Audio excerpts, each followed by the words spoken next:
You know that feeling when you walk into your own home and something feels off. Not the furniture, not the air, something else. Like the space itself is holding a pattern you didn't choose, a mood that isn't yours, a weight that settled in without asking permission. Most people ignore it. They adjust. They assume it's normal to feel drained in the place they're supposed to rest. They think it's just stress, just exhaustion, just life. But what if it's none of those things? What if your home isn't neutral? What if certain spaces can carry invisible structures that feed on your attention, your energy, your presence? The ancient Gnostics had a word for this. They called them Archons, not demons, not spirits, something closer to patterns. Repetitive psychological structures that operate like programs. They don't attack you from outside. They live in the gap between what you intend and what you actually do, between the person you want to be and the one you become when you're alone in your room at 2 a.m. And here's the part that makes people uncomfortable. These patterns don't just live in your mind. They embed themselves in the places you inhabit, in the corners you avoid, in the rooms that always feel heavy, in the objects you can't throw away even though they make you feel worse every time you see them. Your home is not just walls and furniture. It's a psychological landscape, and something might be living there that you never invited in. Think about the last time you tried to change something fundamental about yourself. Maybe you wanted to stop scrolling before bed. Maybe you wanted to create something meaningful instead of consuming. Maybe you just wanted to feel clear-headed in the morning. You had the intention. You knew what needed to happen. And yet, when you entered your bedroom, when you sat in that same chair, the old pattern took over, automatically, like the room itself remembered who you're supposed to be. That's not willpower failing. That's environmental psychology. But it goes deeper than habit, because the pattern doesn't just repeat. It reinforces itself. It creates a kind of gravity. The more you perform the same unconscious behavior in the same space, the more that space begins to expect it, to pull it out of you, to feed on the repetition. The Gnostics understood this. They said the Archons don't rule through force. They rule through forgetting. You forget you have a choice. You forget what it feels like to be awake inside your own life. The space becomes complicit. It holds the shape of your unconsciousness, and every time you return to it, you slip back into the same trance. Look around your home right now. Really look. How many spaces make you feel smaller? How many corners carry a memory you'd rather not touch? How many objects sit there, day after day, holding a version of you that you've outgrown but can't seem to release? You think you're the one living in the space. But what if the space is living through you?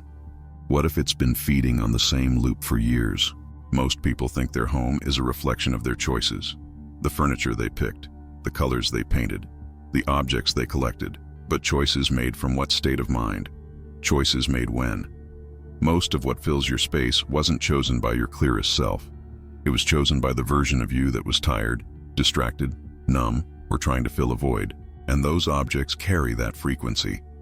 That's not superstition. That's basic psychology.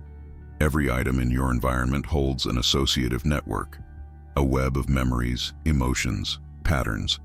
When you see it, your nervous system responds. Not consciously. Beneath awareness. The chair where you always collapse. The screen where you always escape. The corner where you always feel alone. The Archons operate through this invisible architecture. They're not entities in the supernatural sense. They're better understood as autonomous psychological structures, fragments of yourself that split off and began running programs independent of your conscious will. And they don't just live in your head. They anchor themselves in your environment, in the physical markers of repetition. This is why you can read every self-help book, watch every motivational video, set every intention, and still find yourself back in the same state the moment you sit in that same spot. The space is configured for the old pattern. It's set up to activate the fragment, to pull you back into the loop. You've been trying to change yourself, but the environment is designed to keep you the same. And the most unsettling part? You designed it, not consciously, but through years of unconscious repetition. You built your own cage, one object at a time. Here's what most people don't realize. These patterns don't just exist, they feed, Not on food, not on resources, on attention, on emotional energy, on the life force you could be directing toward creation, presence, or growth. Every time you slip into the familiar trance, every time you scroll without seeing, every time you sit in that chair and feel the same numb heaviness, something is feeding.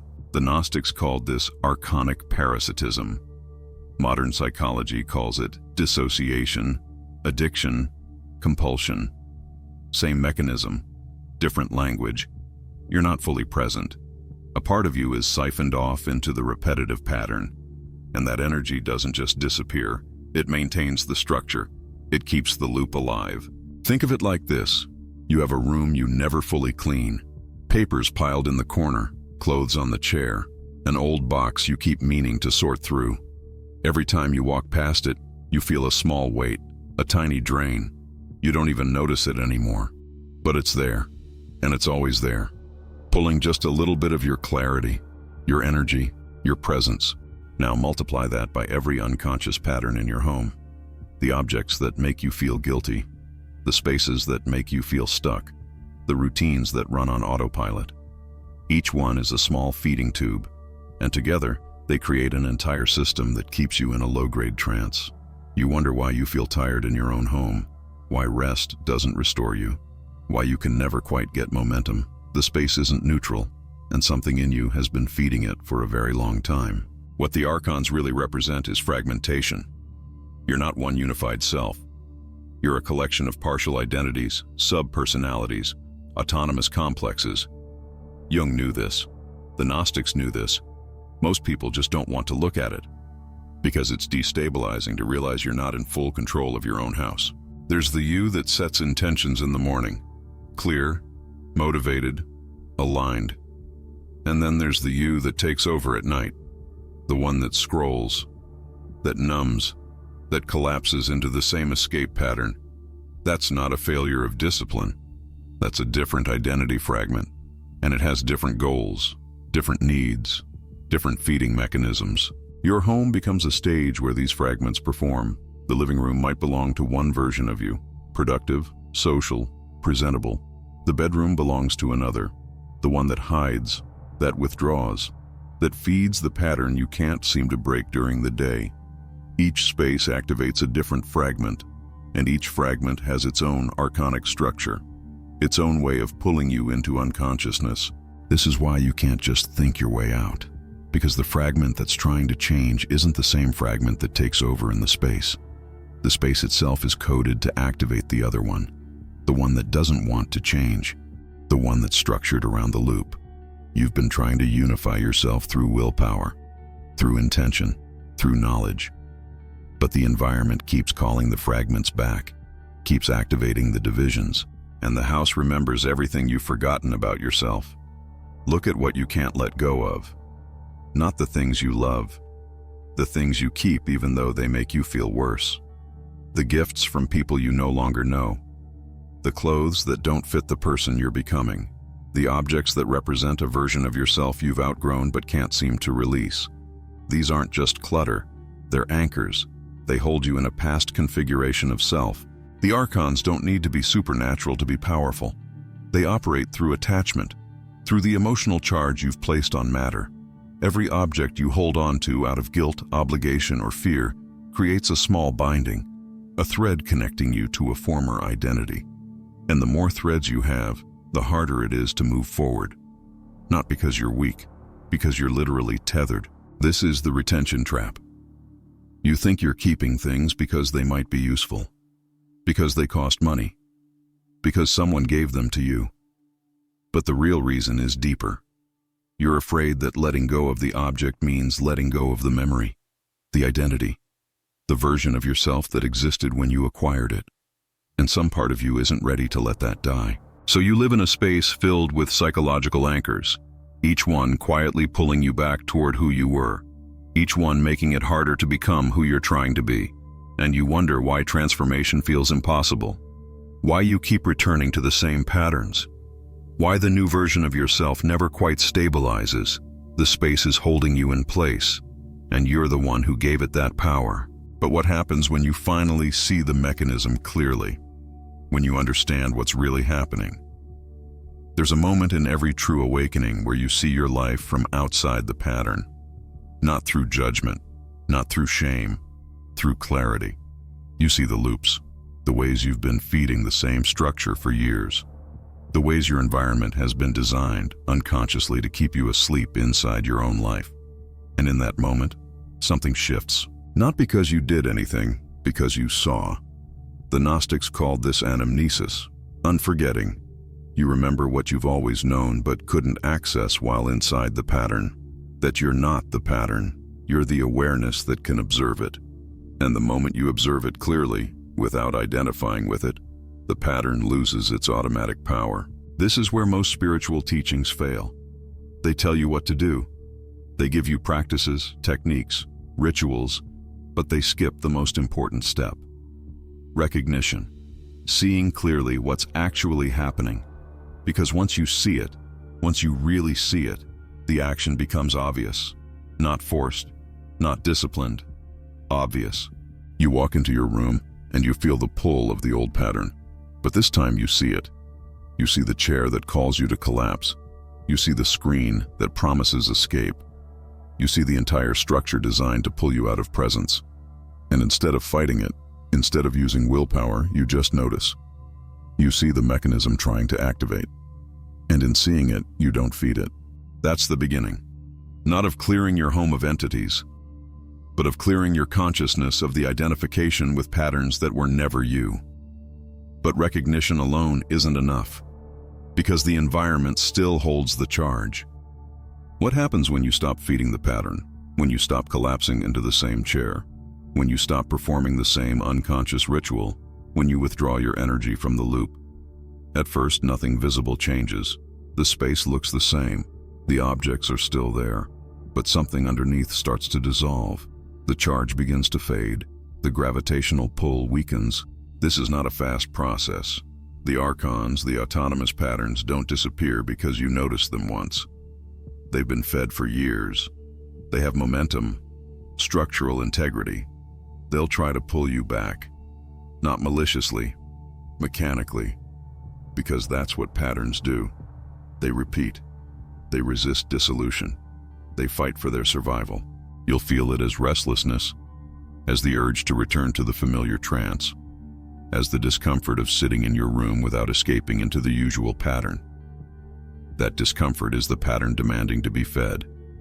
And most people give in, not because they're weak, because they don't understand what's happening. They think the discomfort means something's wrong. They don't realize it means something's working. Every time you sit with that discomfort without feeding the pattern, you starve it a little more. Every time you choose presence over escape, awareness over automaticity, you withdraw the energy that's been keeping the structure alive. And slowly, often without dramatic experience, the pattern loses its hold.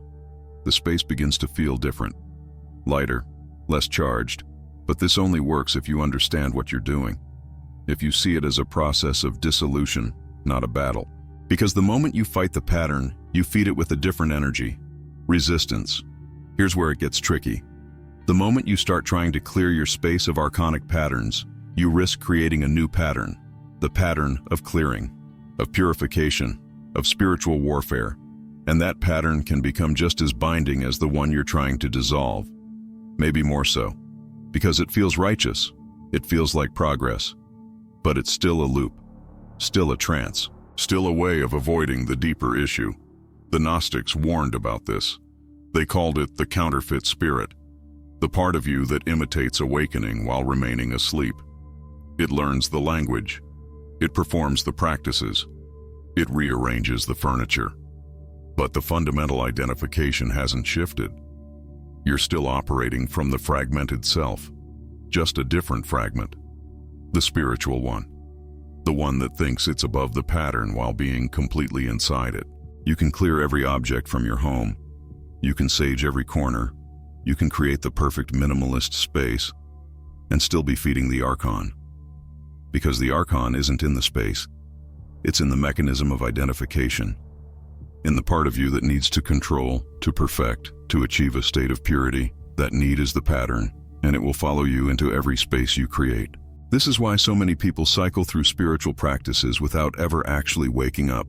They're rearranging the dream. They're not stepping out of it. They're trading one pattern for another, one fragment for another, one prison for another with better decor. The real question isn't how to clear your space. It's who is trying to clear it, and what are they hoping to escape. There is no technique, no ritual, no perfect arrangement of objects that will free you from the patterns you've been feeding. Because freedom isn't a state you achieve. It's what remains when you stop creating the cage, when you stop performing the identity, when you stop feeding every fragment that promises safety, meaning, or escape. Your home will never be pure.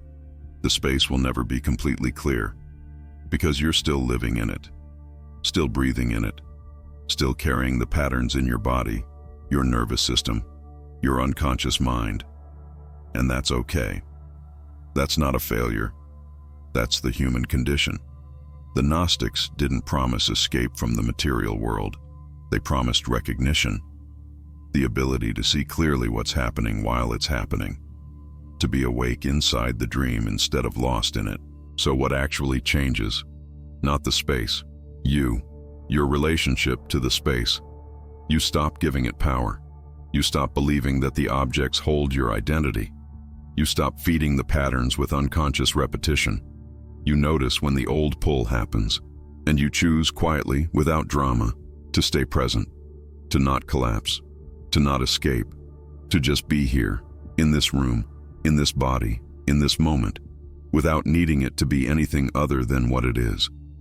That's the clearing, not of entities, of illusions, of the belief that you need to be somewhere else, someone else, in some other state to be okay. The Archon is the part of you that believes that lie, and it dissolves the moment you stop believing it. You don't need to clean your home of parasitic entities. You need to stop being parasitic to yourself. Stop feeding on your own life force through unconscious loops. Stop letting fragments of yourself run programs that drain you. Stop waiting for the space to save you. The space was never the prison. Your identification with the pattern was, and you can stop. Right now, in this room, with everything exactly as it is,